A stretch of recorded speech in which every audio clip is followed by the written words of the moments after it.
Hi everyone, so I'm finally doing a video of my group guided reading cards and how I set it up. Um, so I'd say reading card set A, cards 1 to 4. It just makes it easier for me. And then all my reading cards is the same color. So my flashcards, my activities, all my things are the same color. So when my kids lose a flashcard or I'm having three different groups on the carpet at three different cards. I know which activities and which goes with what. So it just works out much better, color coordinating everything. So if you saw my Fun Fact Friday, you saw I spoke about having lessons systematically and explicitly.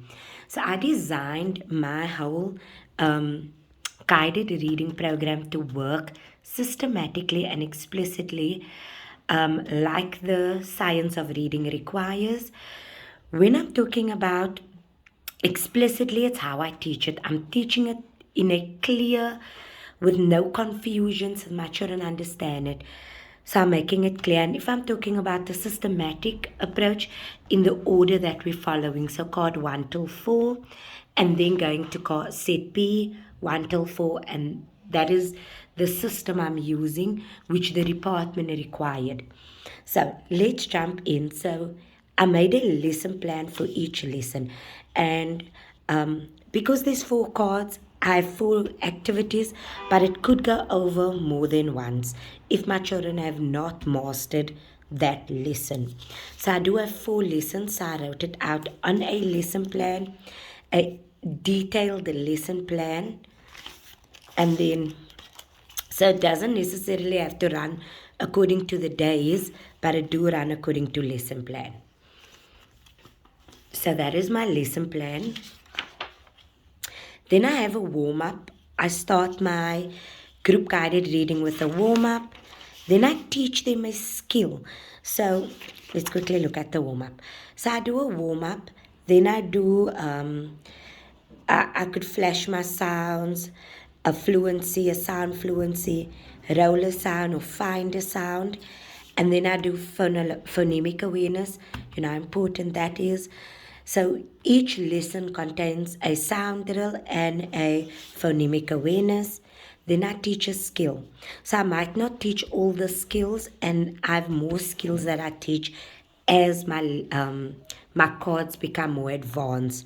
So then my skill become more advanced.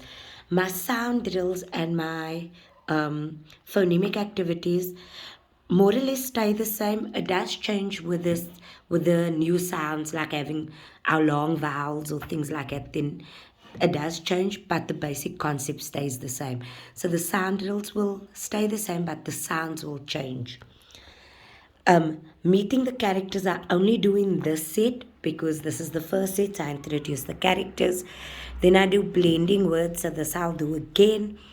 Mapping words, word mapping, word change, where we do the manipulation and dictation.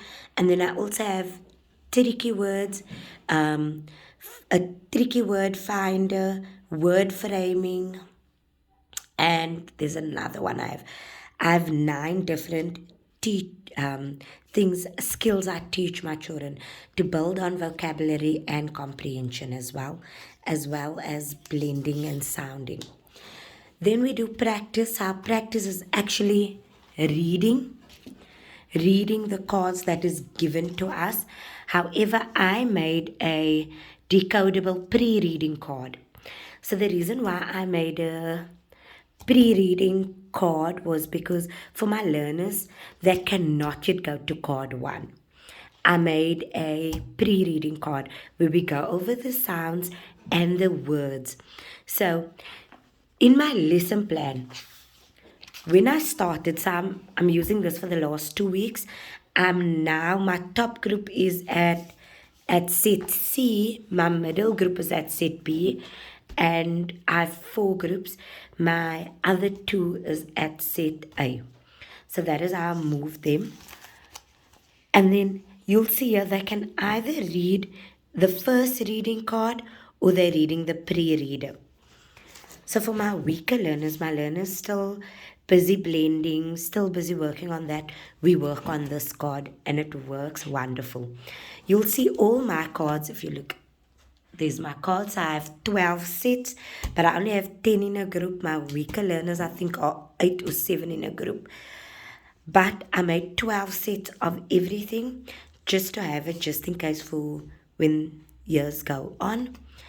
I put all my cards on a ring so it's easier to handle for my kids. It's easier for me than to look. Oh, they're busy with card one. Look, where's card one? You get different ways to organize it, but I like mine like this. So I'll pull mine out and I'll just hand out each one a set of reading cards. And I'll tell them, go to set one. So I show my children, on top it says set one, set two, set 3 and set 4. So I'll tell them today we're going to read set 2 and they'll know to look and everybody will check if they have set 2. So I have used it in my class. I know it works perfectly. It makes it also so much easier for where we are. So this is our practice. So after we do the teaching part, we do the practice and I'll go through a lesson so you can see what it looks like. Then also so all of this I keep in here. Then I have warm-ups. My warm-ups I did myself. It's a written activity. It is a card that goes into their workbooks. So my children doing the pre-reading card, I just gave them a printout of the character. And I left out the words. So I left out the words and we wrote in the words. So we wrote in the character's name. That was all that I did with them. And I got them to sound it out. So they had to sound out Nat. Find Nat and write Nat's name. Taz, Dad, Mom. So we just worked on the characters. But with my other learners, if they did card 1, then they got fill in missing words. If they did card 2, they got phrases. Card 3 is unjumble the sentence. And card 4 is think and write. I'll show you when I show you how I set mine up, how it looks more in detail. So that is the wrap up. When they are done with me on the carpet, I give them this activity to go do at their seats. I actually had to put up how I worked out what my groups are doing when. That I learned from the reading conference. I got that idea and I implemented. Then I have observation sheets. Some are observation sheets of my lesson plan. Then I have observation sheets where I just write down the date, what our lesson focus is for today. So this I write out before the time, but what I observe the group doing, I would put in there. So I can track my group. So I have green apples. So I can track my apples at which card they are now. So my apples are at set C, card 2. And this is what I observed. So every card I did with them, what I focused on, what lesson I taught them, is all in here. So if I do need proof that I worked on the carpet and what I did with them, I can put in there. If a child needs more observation, like individual observation, I would either write it in my lab book, but I've also put in a sheet for myself to write it all on here. So I do keep all of this together in my pack because when I'm doing guided reading, I pull this pack and everything I need is in there. Then I have a home connect with a home connection where they get a reading list to take home. My children take the reading list home, they practice the reading list, and then I flash the flashcards and I tick off what my learners can do and what they are struggling with. Okay. Then I have, that is Connect, and then I have my flashcards. So I just made this to show you more or less what's all in my pack, but now I'll go through it individually. Sorry about that. So this is my lesson. So you can see lesson 1, 2, 3.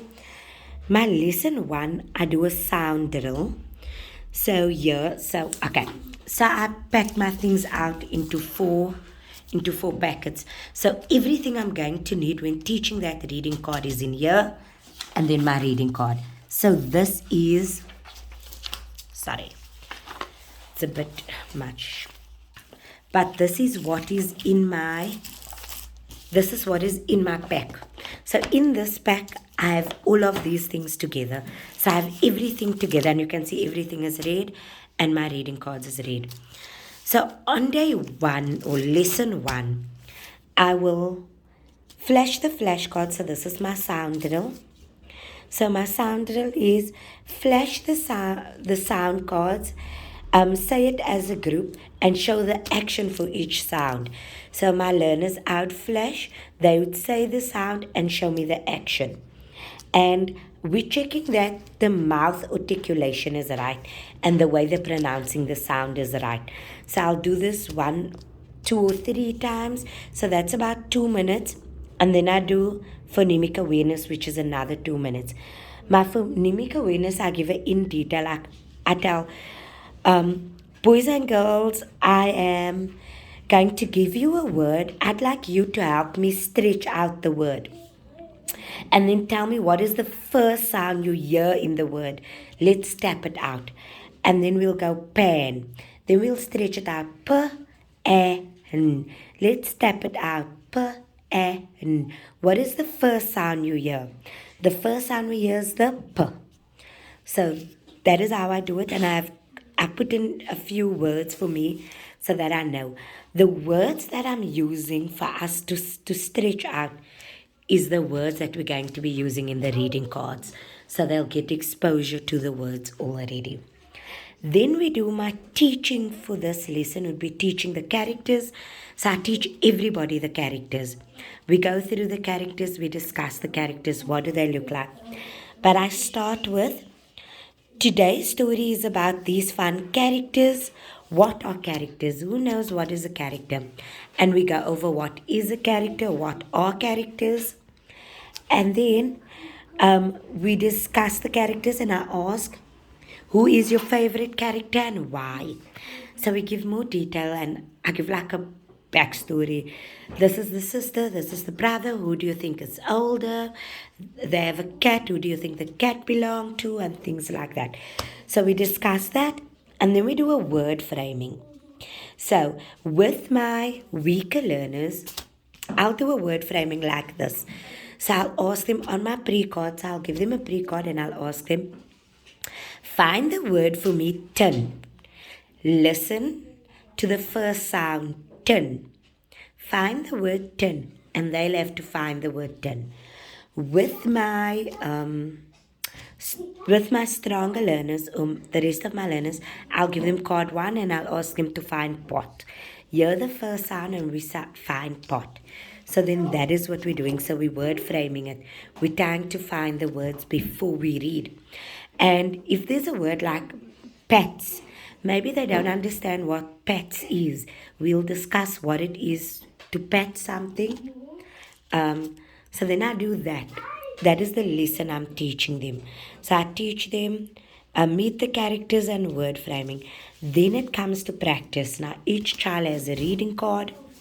Whether they're reading the pre-reading card or the first reading card, I'll give the students time to read it once or twice, and then I'll hear how each student is reading.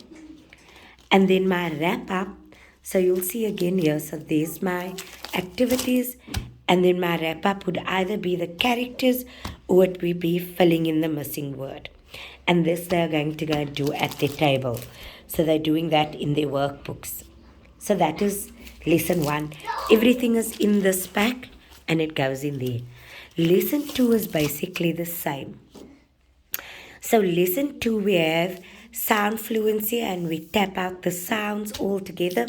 So this I give them, and because every group is the same sound drills, they my kids know already what to do. I'll hand it out and I'll go check if the rest of my class is doing what they're supposed to, and they start already with their sound drills because they know exactly what to do. So then we do a sound drill. and then we do flashing of the words. So now we do a sound drill, and then we do again our phonemic awareness where they stretch out the activity. They stretch out the words, but here we're going to find the middle. No, I asked them to find the ending sound because it's easier. So we'll tap out and they'll go and. And what is the last sound you hear? So that is how we'll do it. And they'll clap it. This time we'll clap it. Then we go on to the teaching. My teaching is the blending. So you'll see my blending board is in here. That's my blending board. And we'll use our flashcards, our sound flashcards when we're doing blending. We'll first go over the words. I'll flash the flashcards. We'll sound it out and then we'll blend it.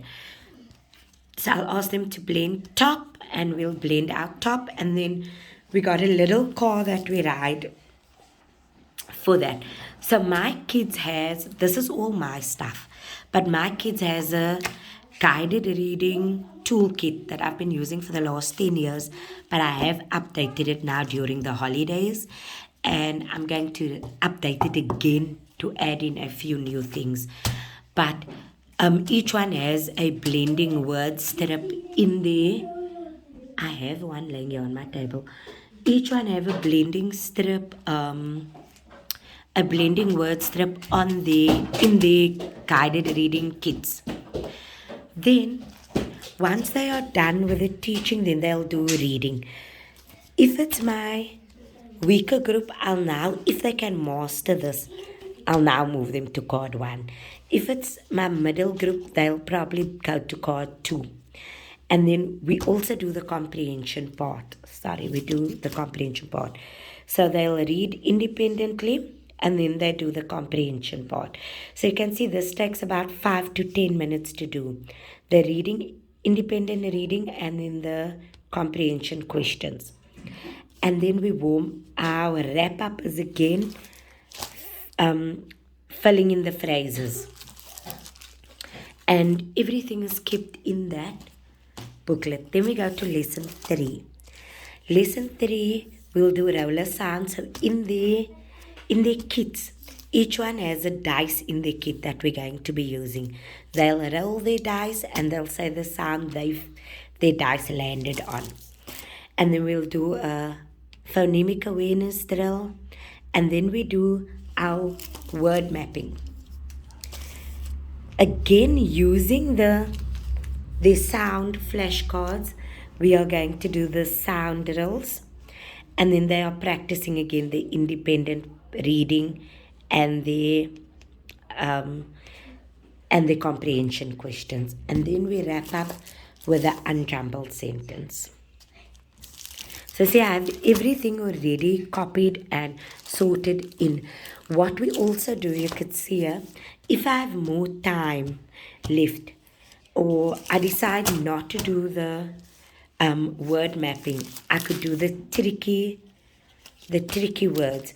But in activity 1, I don't do the tricky words.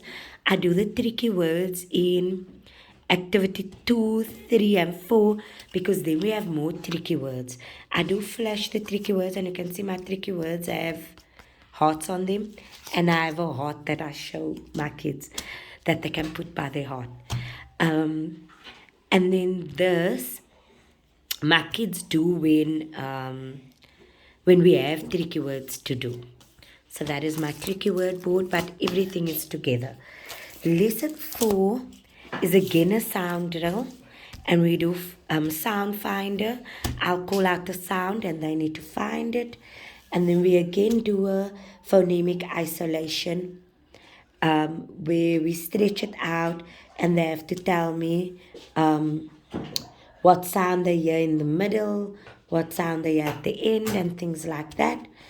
Then I do my word changer, again using my sound cards.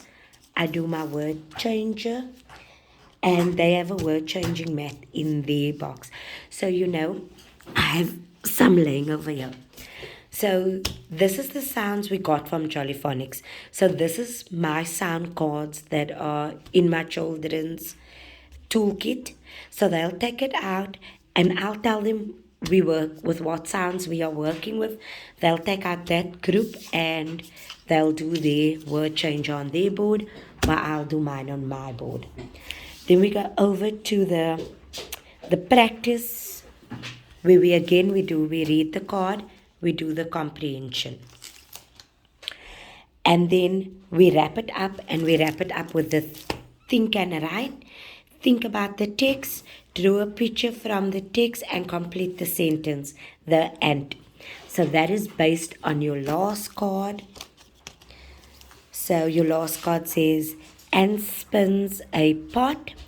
And so they can choose anything, they can think about it, they can choose anything and they can say the and.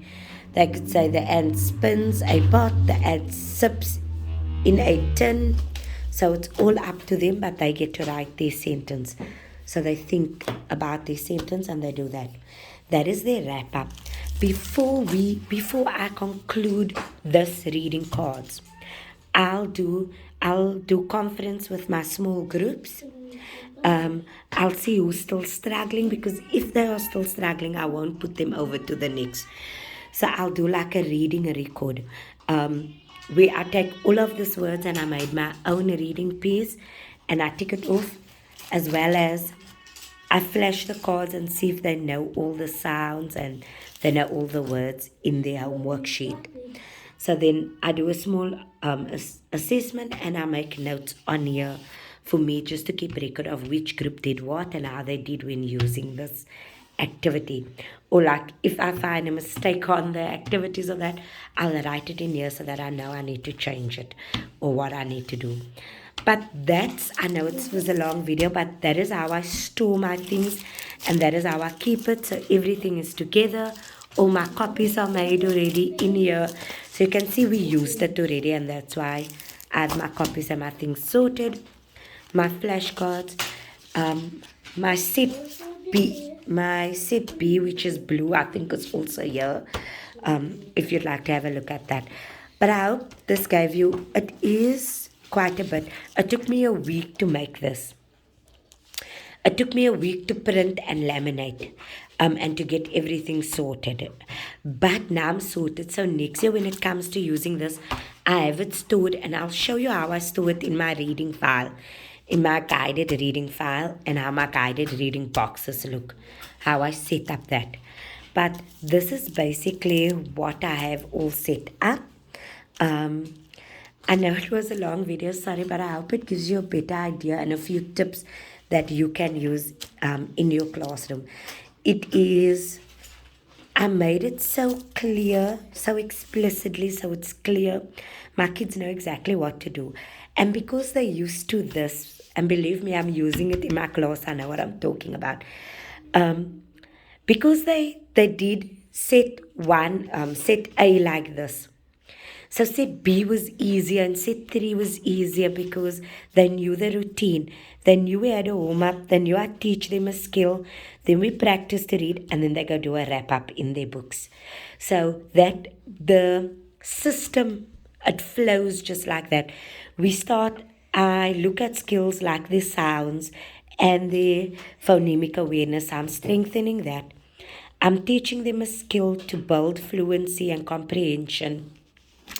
Day 4, I didn't show you day 4's activity. Day 4's activity has a dictation in as well. So day 4's activity has a word changer as well as a dictation board. So I let my children do dictation. So I give them 5 sounds, 3 phrases and 1 sentence, and I take it from there. So you can see over there I have dictation as well. So each learner in the group has a dictation board as well. So I teach each learner a skill so that they help them. You can see this is my reading cards. Before I saw I had mistakes on it. So there's a mistake. I changed it to lessons because not everyone might be at the reading card 4 when they're doing this activity. But that's just how I do mine and then I store all mine in here. So when I'm working with group one and I've said that my strawberries are doing set A card two, and now I can pull out set A card two and lesson two. So that's more or less how I'm doing mine. I hope this give you a better idea of how to set it up. You don't have to do all of this, but I did mine like this because it's explicit, it's systematic, and it just makes my guided reading run smoothly because I know exactly what to do. If my kids has not mastered it, I'll put it on the observation sheet and I'll know I'll come back to that lesson because they have not mastered that lesson yet. I hope this gives you a clear indication and finds it useful. Thank you.